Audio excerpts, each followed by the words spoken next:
So about 2 years ago, I was meeting up with Barclays Center because I had desserts that I wanted to put in their shelves. It was a crazy story, so buckle up. This is my story time. So it was 2 years ago. I was out on the street selling my brownies and cookies like I usually do.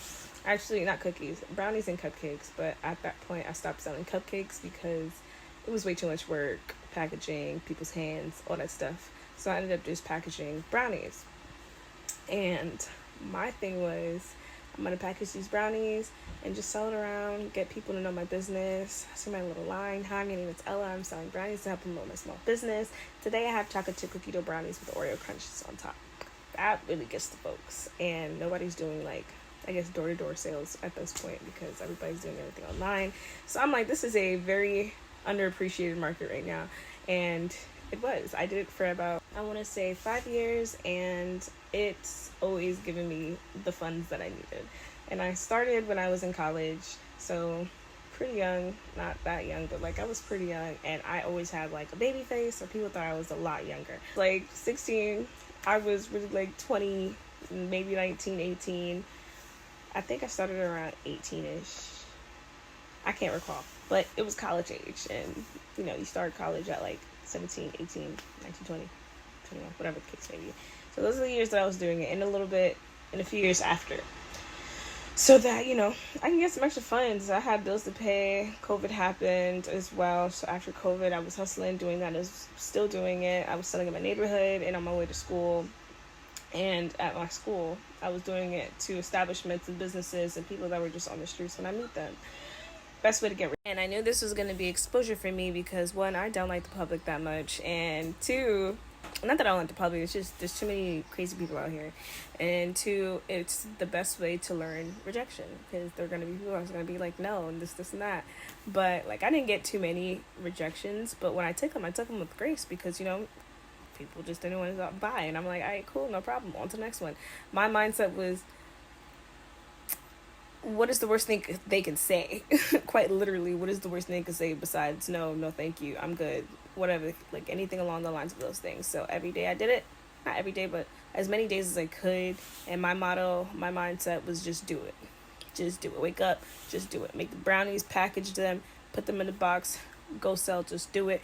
I'll sell out in 2 hours because that was really how long I sold that. I sold out in 2 hours. I go in different neighborhoods, get to know people. And I feel like I got to know some people in the neighborhoods. Some people might know me. I was the brownie girl. That was cool.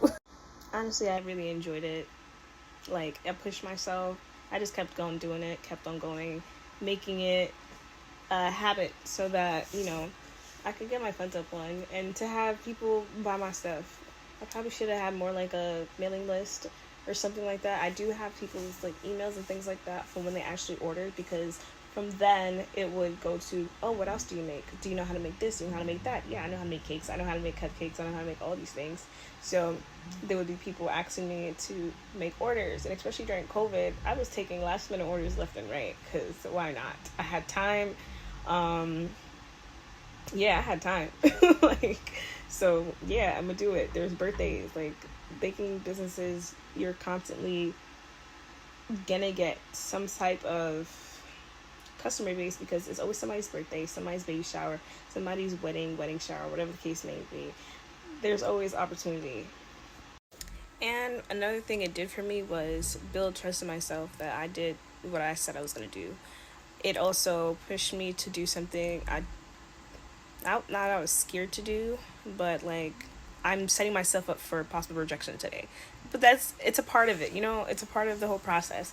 But in this, I've learned about so many people, so many businesses, and every establishment I walked into, I would ask them about their business. How do they feel? Like, would you recommend this? Or, just small conversations and insight. Like, if I had those meta glasses back then, I would have had a really blossoming platform because, like, the type of little interviews I had with the business owners and people at the shops and stuff like that was like really good, and it helped me remember that the goal is to make your own funds and not just work for people all the time. So that was always my mindset. I always wanted to work for myself. That was just always there. So now to 2024, I think.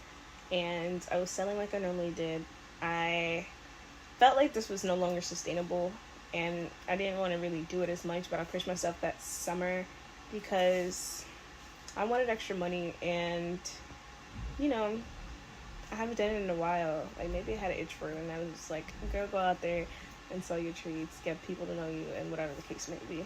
So I did, and I was returning home. At this point, I was living in Brooklyn. I felt like it wasn't sustainable because I'm getting older, and I just felt like I'm physically, I just can't keep doing this. I have to find a better way to do this. But I was on my way home, and I met this man at the train station, and he happened to work for the concessions of Barclays Center. And he said if he liked it, he would reach out to me. And I said, cool, here's my business card.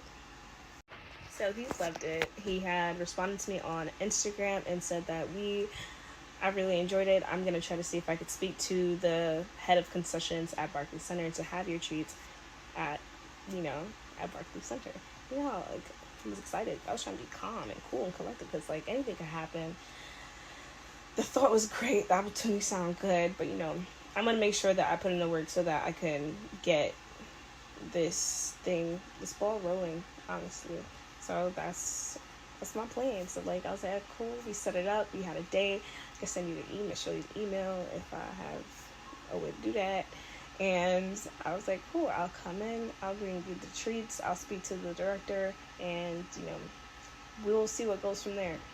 Mind you, at the time, I knew nothing about wholesaling with my stuff, how I'm going to do this. The logistics of everything has always been my biggest fear, and getting it wrong. And the thing is, I wouldn't even say it's the logistics that scared me. It was literally the business side of it. I'm the creative. Honestly, I did every single thing in my business, but like I like to do the designing, the testing of the recipes, the desserts, the decoration. I like to do that part. What scared me was the business aspect of it. Yes, it's the legalities aspect of it. Getting my licenses, my fees, what I need to miss, what I need to get, like everything that's paperwork and that I need as like the business aspect of it.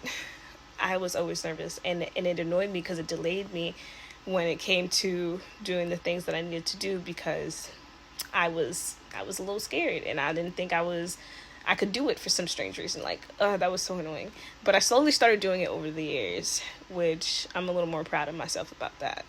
So fast forward, I'm sorry, I get in little tangents, but fast forward to finally meeting with the head of the concessions at Barclays Center, and it's him, it's another guy, it's the guy that introduced me, I believe he was there. Was he there? I don't even know if he was there, but there was a handful of people. Like, I'm going there, I'm excited, I'm nervous. I'm not that nervous because I know my stuff tastes great. I wasn't nervous about that. I don't know what I was nervous about. I was just like anxious and happy to be there. Like, just the opportunity was just making me happy. So, I go there, they try it, they're like, we love it, it's amazing. The thing is my packaging. I didn't know my little plastic bag were. So I had all my stuff in this box that I had designed and created with about 4 brownies in it, 2 different flavors, and that's how they tried it. And they're like, how are you going to package this? 'Cause I have this kind of mindset, things are supposed to happen, they will happen. I just got to put myself in the position so that I can receive it. So weeks go by after I get a message after, or maybe I message them thanking them for their time and for loving it. They message me back. I believe I'll have to go back to my emails and I'll post them, put them somewhere if I figure out how to do that. And I'm like, we have a little back and forth, maybe 1 to 2 messages, and I'm not trying to figure out how I could possibly wholesale this. How am I going to do this? I must do this by myself. It's a lot of things that I'm thinking about, but I'm also messaging the main person that, brought me to them. And then weeks go by, I'm not really hearing much. I think I respond, I reach out, and I'm talking to the main guy because he's the person that knows. He knows the head of the concessions guy because he's the guy that's in charge.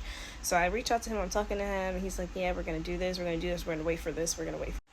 So time is flying, time is moving, nothing's happening, and I'm just like, okay, maybe I wasn't prepared, maybe this wasn't the time, but, I'm still going to try to keep in contact because I know they said they were going to wait till they do a certain thing at the center so that I could be prepared when it's time to open up. And they also had like a whole lot of vendor stuff in like a corner of when they do certain things, so they could have local businesses there, because it was like a local business thing that they could have at their at Barclays Center, so that they could promote their business as well. Like, I thought that was phenomenal, amazing idea. I was here for it, but was I prepared for it? I don't know, but I am prepared now. Like, and I'm also prepared to figure out what happened. Like, I had reached out to the guy and I'm like, so what's going on? What are the next steps? Like, keep me informed. And he goes, I don't work there anymore. And I'm like, don't think I'm not doing anything in the meantime. Like, I have my boxes ready to order. I have the baggies for the brownies when they do finally get to, get putting it in those in their store area. I'm planning out, wholesaling. I'm mapping out time frames and all that stuff. I'm thinking of everything in the background. Don't think I'm just sitting here waiting and twiddling my thumbs. And also, I was texting the guy that I knew firsthand, who knew them. So I'm getting things ready in the background. Was I 100% ready? Definitely not. You're never 100% ready. Like, you're never ready if you feel like you have to be like you'll never start if you think that you're waiting on being ready. Like, you'll never start. So, like, I'm just waiting for him, waiting for everything to happen, and he just tells me he doesn't work there anymore, but he could try to keep the contact going so that things can work out. You're probably wondering, what am I waiting for? I'm waiting for a time frame. I'm waiting for them to give me a date so that I know when to prepare everything that I need to prepare. I'm not doing nothing. I'm doing that on the side. I also had a 9 to 5. I still have a 9 to 5.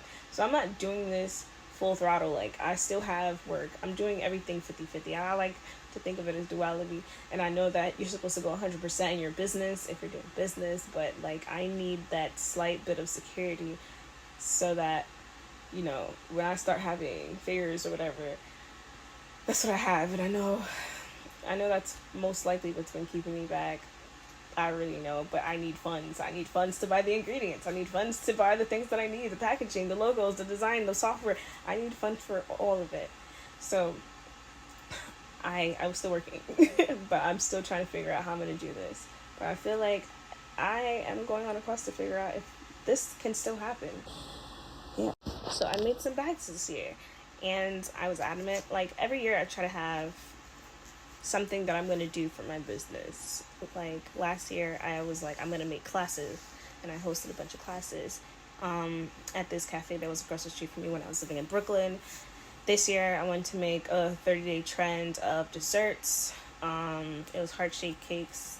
I had maybe 1 or 2 that weren't heart-shaped cakes that I threw in there that were orders, and I designed bags. Like, I have these goals, but then work has me, sometimes I'll get consumed with the hours, or I'm doing a lot more shifts than normal, so it throws me off. And then there's just so many things in my mind, that might prevent me from putting my focus on the goals that I had, but I'll still get it done. Like, that's my thing. I'll always get it done. What I say I'm gonna do, I'm still gonna do it.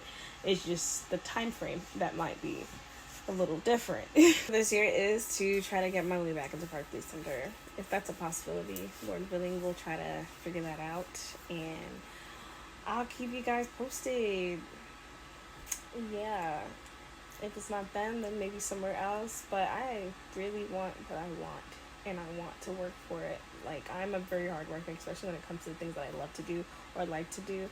Like, I'm efficient on hands-on things, and that is a part of it. Just gotta work on a few things. I wish I had like a mentor. I used to pray for a mentor, and I'm like, you know what, maybe God wants me to be the mentor. Maybe he's putting me through all this stuff so that I can be the mentor that people need. But it's tough. It's very tough, and I'm trying to remain focused and remember my goals and my dreams and my wants for this business, and I'll keep you guys posted.